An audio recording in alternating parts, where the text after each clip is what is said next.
उनकी बातचीत को, उनकी उस खुशी को मैं कभी भूल नहीं सकता। इसी तरह हमारे फादर टॉम यमन में बंधक बना दिए गए थे।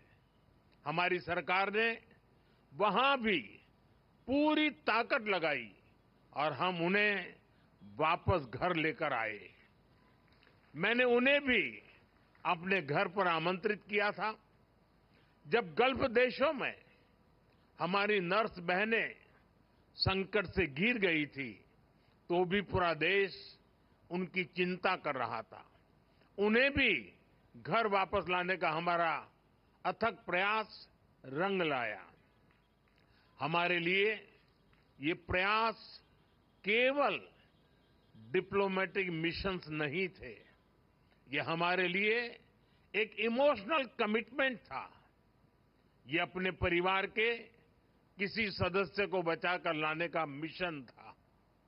भारत के संतान दुनिया में कहीं भी हो, किसी भी विपत्ति में हो, आज का भारत उन्हें हर संकट से बचाकर लाता है, इसे अपना कर्तव्य समझता है।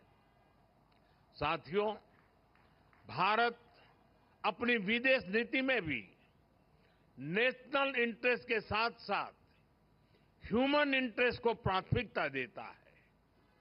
कोरोना के समय पूरी दुनिया ने इसे देखा भी और महसूस भी किया। कोरोना जैसी इतनी बड़ी पैंडेमिक आई, दुनिया के कई देश जो ह्यूमन राइट्स और मानवता की बड़ी बड़ी बातें करते हैं, जो इन बातों को डिप्लोमेटिक वेपन के रूप में इस्तेमाल करते हैं, जरूरत पड़ने पर वो गरीब और छोटे देशों की मदद से पीछे हट गए। उस समय उन्होंने केवल अपने हितों की चिंता की, लेकिन भारत ने परमार्थ भाव से अपने सामर्थ्य से भी आगे जाकर कितने ही देशों की मदद की।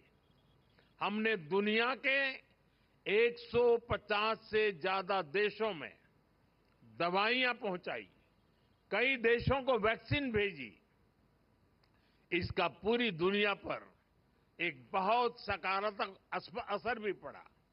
अभी हाल ही में मैं गयाना दौरे पर गया था, कल मैं कुवैत में था। वहां ज्यादातर लोग भारत की बहुत प्रशंसा कर रहे थे। भारत ने वैक्सीन देकर उनकी मदद की थी और वो इसका बहुत आभार जता रहे थे। भारत के लिए ऐसी भावना रखने वाला गयाना अकेला देश नहीं है। कई island Nations, Pacific Nations, Caribbean Nations Bharat की प्रशंसा करते हैं। भारत की ये भावना, मानवता के लिए हमारा ये समर्पण, ये ह्यूमन सेंट्रिक अप्रोच ही 21वीं सदी की दुनिया को नई ऊंचाई पर ले जाएगा। Friends, the teachings of Lord Christ celebrate love, harmony, and brotherhood. It is important that we all work to make this spirit stronger.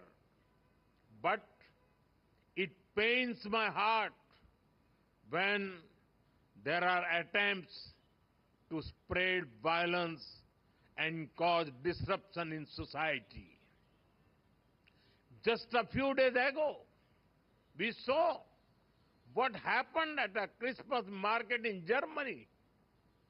During Easter in 2019, churches in Sri Lanka were attacked. I went to Colombo to pay homage to those who lost in the bombings. It is important to come together and fight such challenges. Friends, the Christmas is even more special as you begin the Jubilee year, which you all know holds special significance. I wish all of you the very best for the various initiatives for the Jubilee year. This time, For the Jubilee year, you have picked a theme which revolves around hope. The Holy Bible sees hope as a source of strength and peace. It says, there is surely a future hope for you, and your hope will not be cut off. We are also guided by hope and positivity. Hope for humanity, hope for a better world, and a hope for peace, progress and prosperity. साथियों, बीते 10 साल में हमारे देश में 25 करोड़ लोगों ने गरीबी को परास्त किया है। ये इसलिए हुआ क्योंकि गरीबों में एक उम्मीद जगी कि हां, गरीबी से जंग जीती जा सकती है। बीते 10 साल में भारत 10वें नंबर की इकोनॉमी से 5वें नंबर की इकोनॉमी बन गया। ये इसलिए हुआ क्योंकि हमने खुद पर भरोसा किया, हमने उम्मीद नहीं हारी और इस लक्ष्य को प्राप्त करके दिखाया। भारत की 10 साल की विकास यात्रा ने हमें आने वाले साल और हमारे भविष्य के लिए नई होप दी है, ढेर सारी नई उम्मीदें दी है। 10 साल में हमारे यूथ को वो अपॉर्चुनिटीज मिली हैं जिनके कारण उनके लिए सफलता का नया रास्ता खुला है। स्टार्टअप से लेकर साइंस तक, स्पोर्ट्स से एंटरप्रेन्योरशिप तक, आत्मविश्वास से भरे हमारे नौजवान देश को प्रगति के नए रास्ते पर ले जा रहे हैं। हमारे नौजवानों ने हमें एक कॉन्फिडेंस दिया है, ये होप दी है कि विकसित भारत का सपना पूरा होकर रहेगा। बीते 10 सालों में देश की महिलाओं ने एम्पावरमेंट की नई गाथाएं लिखी है। एंटरप्रेन्योरशिप के से ड्रोन तक, एरोप्लेन उड़ाने से लेकर आर्म फोर्सेज की जिम्मेदारियां तक, ऐसा कोई क्षेत्र नहीं जहां महिलाओं ने अपना परचम न लहराया हो। दुनिया का कोई भी देश महिलाओं की तरक्की के बिना आगे नहीं बढ़ सकता और इसलिए आज जब हमारी श्रम शक्ति में, लेबर फोर्स में, वर्किंग प्रोफेशनल्स में विमेन पार्टिसिपेशन बढ़ रहा है तो इससे भी हमें हमारे भविष्य को लेकर बहुत उम्मीदें मिलती हैं, नई होप जगती है। बीते 10 सालों में देश बहुत सारे अनएक्सप्लोर्ड या अंडर एक्सप्लोर्ड सेक्टर में आगे बढ़ा है। मोबाइल मैन्युफैक्चरिंग हो या सेमीकंडक्टर मैन्युफैक्चरिंग हो, भारत तेजी से पूरे मैन्युफैक्चरिंग लैंडस्केप में अपनी जगह बना रहा है। चाहे टेक्नोलॉजी हो या फिनटेक हो, भारत न सिर्फ इनसे गरीब को नई शक्ति दे रहा है बल्कि खुद को दुनिया के टेक हब के रूप में स्थापित भी कर रहा है। हमारा इंफ्रास्ट्रक्चर बिल्डिंग पेस भी अभूतपूर्व है। हम न सिर्फ हजारों किलोमीटर एक्सप्रेस वे बना रहे हैं बल्कि अपने गांवों को भी ग्रामीण सड़कों से जोड़ रहे हैं। अच्छे ट्रांसपोर्टेशन के लिए सैकड़ों किलोमीटर के मेट्रो रूट्स बन रहे हैं। भारत की ये सारी उपलब्धियां हमें ये होप और ऑप्टिमिज्म देती हैं कि भारत अपने लक्ष्यों को बहुत तेजी से पूरा कर सकता है और सिर्फ हम ही अपनी उपलब्धियों में इस आशा और विश्वास को नहीं देख रहे हैं, पूरा विश्व भी भारत को इसी होप और ऑप्टिमिज्म के साथ देख रहा। साथियों, बाइबल कहती है, कैरी ईच अदर्स बर्डन्स, यानी हम एक दूसरे की चिंता करें, एक दूसरे के कल्याण की भावना रखें। इसी सोच के साथ हमारे संस्थान और संगठन समाज सेवा में एक बहुत बड़ी भूमिका निभाते हैं। शिक्षा के क्षेत्र में नए स्कूलों की स्थापना हो, हर वर्ग हर समाज को शिक्षा के जरिए आगे बढ़ाने के प्रयास हो, स्वास्थ्य के क्षेत्र में सामान्य मानवीय की सेवा के संकल्प हो, हम सब इन्हीं अपनी जिम्मेदारी मानते हैं। साथियों, जीसस क्राइस्ट ने दुनिया को करुणा और निस्वार्थ सेवा का रास्ता दिखाया है। हम क्रिसमस को सेलिब्रेट करते हैं और जीसस को याद करते हैं ताकि हम इन मूल्यों को अपने जीवन में उतार सकें, अपने कर्तव्यों को हमेशा प्राथमिकता दें। मैं मानता हूं ये हमारी व्यक्तिगत जिम्मेदारी भी है, सामाजिक दायित्व भी है और एज अ नेशन भी हमारी ड्यूटी है।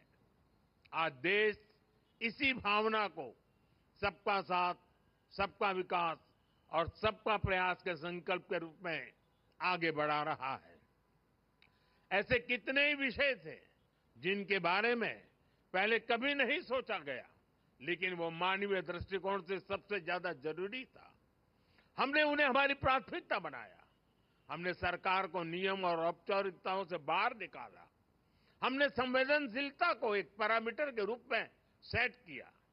हर गरीब को पक्का घर मिले, हर गांव में बिजली पहुंचे, लोगों के जीवन से अंधेरा दूर हो, लोगों को पीने के लिए साफ पानी मिले, पैसे के अभाव में कोई इलाज से वंचित न रहे। हमने एक ऐसी संवेदनशील व्यवस्था बनाई जो इस तरह की सर्विस की, इस तरह की गवर्नेंस की गारंटी दे सके। आप कल्पना कर सकते हैं, जब एक गरीब परिवार को ये गारंटी मिलती है तो उसके ऊपर से कितनी बड़ी चिंता का बोझ उतरता है। पीएम आवास योजना का घर जब परिवार की महिला के नाम पर बनाया जाता है तो उससे महिलाओं को कितनी ताकत मिलती है। हमने तो महिलाओं के सशक्तिकरण के लिए नारी शक्ति वंदन अधिनियम लाकर संसद में भी उनकी ज्यादा भागीदारी सुनिश्चित की है। इसी तरह आपने देखा होगा, पहले हमारे यहां दिव्यांग समाज को कैसी कठिनाइयों का सामना करना पड़ता था। उन्हें ऐसे नाम से बुलाया जाता था जो हर तरह से मानवीय गरिमा के खिलाफ था। ये एक समाज के रूप में हमारे लिए अफसोस की बात थी। हमारी सरकार ने उस गलती को सुधारा। हमने उन्हें दिव्यांग ये पहचान देकर के सम्मान का भाव प्रकट किया। आज देश पब्लिक इंफ्रास्ट्रक्चर से लेकर रोजगार तक हर क्षेत्र में दिव्यांगों को प्राथमिकता दे रहा है। साथियों, सरकार में संवेदनशीलता देश के आर्थिक विकास के लिए भी उतनी ही जरूरी होती है। बांग्ला खबर, आपनार राजनीति आपनार आवाज।